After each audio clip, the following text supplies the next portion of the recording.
महाशिवरात्रीची रात्र म्हणजे भोलेनाथांच्या भक्तासाठी वर्षातील सर्वात पवित्र रात्र. पण ह्या रात्री भक्ती करताना एक छोटीशी चूक झाली तरी पूजेचं फळ अपूर्ण राहू शकतं. उलट दोषही लागू शकतात. तुम्हीही कदाचित ही चूक करत असाल तर काळजी करू नका. आज आपण बघणार आहोत महाशिवरात्रीला आवर्जून टाळायच्या 6 ते 7 प्रमुख चुका, ज्या बहुतेक लोक करतात आणि त्यामागची खरी पौराणिक कारणे काय आहे हे सुद्धा जाणून घेणार आहोत. त्यासाठी हा व्हिडिओ शेवटपर्यंत नक्की बघा. सर्वात मोठी चूक म्हणजे केतकीचं फूल किंवा केवड्याचं फूल शिवलिंगावर अर्पण करू नये. हे फूल सुंदर आणि सुगंधी असले तरी महादेवाला शापित आहे. शिवपुराणातील एका कथेनुसार एकदा ब्रह्मदेव आणि विष्णू यांच्यात वाद झाला की मी श्रेष्ठ की तू. महादेव अनंत ज्योतिर्लिंग झाले. ब्रह्मदेव वर शोधायला गेले आणि श्रीहरी विष्णू खाली. ब्रह्मदेवांना काही सापडले नाही, पण त्यांनी खोटं सांगितलं की शिवलिंगाचा अंत शोधलाय आणि त्यात केतकीच्या फुलाने त्यांची साथ दिली. केतकीच्या फुलाने खोटी साक्ष दिली म्हणून महादेव क्रोधित झाले. त्यांनी केवड्याच्या फुलाला शाप दिला की माझ्या पूजेत तुझा कधीच स्वीकार होणार नाही, तू शापित आहेस. म्हणून आजही केतकी वाहिल्यास महादेव नाराज होतात असं म्हणतात. यामुळे पूजेचं फळ मिळत नाही, उलट यामुळे दोष लागतात.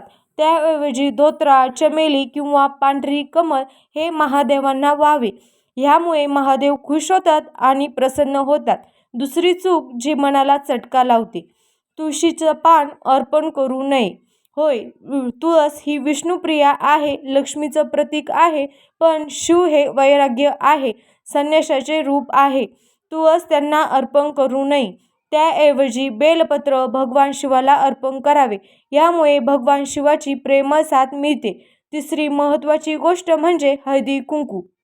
शिवलिंग हे पुरुष तत्व आहे आणि शुद्ध निर्विकार आहे. हळद कुंकू हे स्त्रीतत्व मानलं गेले, सौभाग्याचं प्रतीक मानलं गेले, म्हणून ते शिवलिंगावर कधीच अर्पण करू नये. त्याऐवजी शिवलिंगाला पांढरे चंदन किंवा भस्म अर्पण करावे आणि भस्म लावताना आपण महादेवाला म्हणावं की माझा अहंकार भस्म कर. ह्यामुळे नक्कीच भगवान महादेव प्रसन्न होतील. चौथी चूक, तांब्याच्या पात्रातून दुधाचा अभिषेक कधीच शिवलिंगावर करू नये. होय, तांब्यात दूध ठेवल्यास ते मदिरेसारखे विषारी मानले जातं. महादेवांना ते अर्पण होत नाही.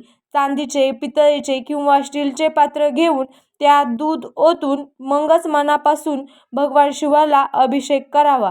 पाचवी महत्त्वाची गोष्ट म्हणजे ह्या दिवशी नारळाच्या पाण्याने सुद्धा अभिषेक करू नये. हवं तर आपण भगवान शिवाला अख्खा नारळ वाहू शकता. त्याचबरोबर एक अतिशय भावपूर्ण चूक जे काही अनेक भक्तांच्या हातून घडते ती म्हणजे शिवलिंगाची पूर्ण प्रदक्षिणा. होय, शिवलिंगाला पाणी वाहिल्यावर सोमसूत्र म्हणजे जलाधारे जिथून पाणी वाहते ती अजिबात ओलांडू नये.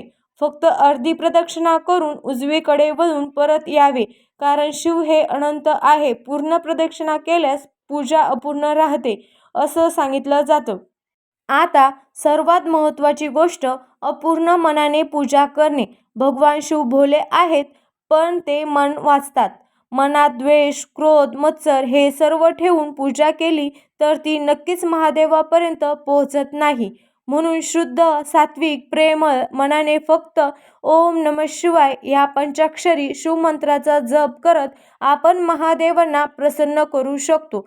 आता व्हिडिओच्या शेवटी एक खास टीप जी तुमची भक्ती दुप्पट करेन. महाशिवरात्रीच्या रात्री रात्रभर जागरण करा. 4 प्रहरात पूजा करा आणि ह्या 4 प्रहरात 4 मंत्र म्हणा. पहिल्या प्रहरात ओम नमः शिवाय या पंचाक्षरी मंत्राचा जप करा. दुसऱ्या प्रहरात ओम शंकराय नमः या मंत्राचा जप करा. तिसऱ्या प्रहरात ओम सांब सदाशिव या मंत्राचा जप करा आणि चौथ्या प्रहरात ओम महेश्वराय नमः या मंत्राचा जप करा.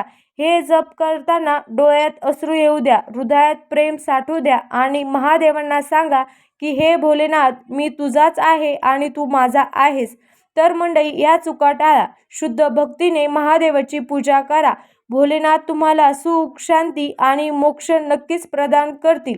तुमच्या हातून यापैकी कोणत्याही चुका घडल्यात का आणि त्याचे काही तुम्हाला परिणाम जाणवलेत का? कमेंट करून नक्की शेअर करा आणि कमेंट बॉक्समध्ये हर हर महादेव लिहायला विसरूच नका. अशाच प्रकारच्या माहितीपूर्ण व्हिडिओसाठी आपल्या चॅनलला सबस्क्राईब करून घ्या. व्हिडिओ आवडल्यास लाईक आणि शेअर करा. धन्यवाद.